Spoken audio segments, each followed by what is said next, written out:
Are you concerned about a possible impact to the markets from the UAW strike? We've seen data that if it goes for 10 days, it's a full-blown strike, not the targeted, but 10 days of a full-blown strike, that'll cost the U.S. economy about $5 billion. This is a risk scenario, and of course, people are watching it because potentially it can have an impact on that wage inflation. But I think in the way that we're looking at markets right now, this is not a significant risk yet.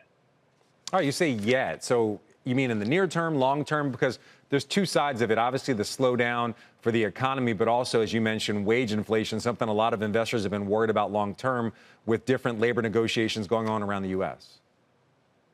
I mean, it's, as you said, like, we don't know how long this is going on. As the previous guest said, there's potential that this could still be resolved very slowly. And there's many risks out there. I think the key thing that we're focused on is the fact that the benign inflation data that we've been getting makes most market participants believe that the Fed has room to pause here. And that's one key. And then the second is that the U.S. consumer has remained really strong, and that's Okay. put out the fears of recession going forward. All right, so you're not overly concerned about the strike in the near term. Fair enough.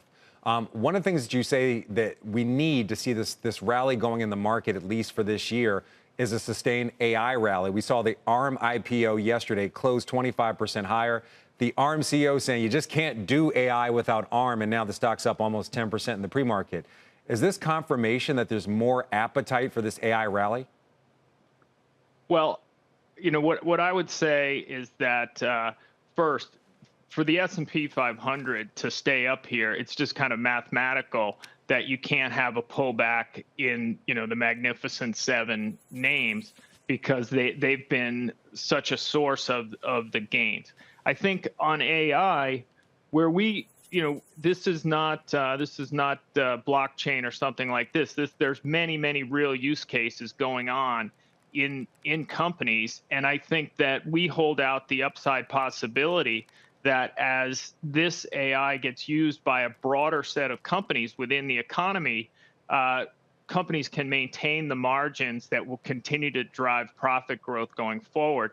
So that's our optimism about AI. Is actually much broader as we hear from companies all the time that they're expanding their use of AI. So it's actually, I don't want to give the impression that this is a narrow story about chips.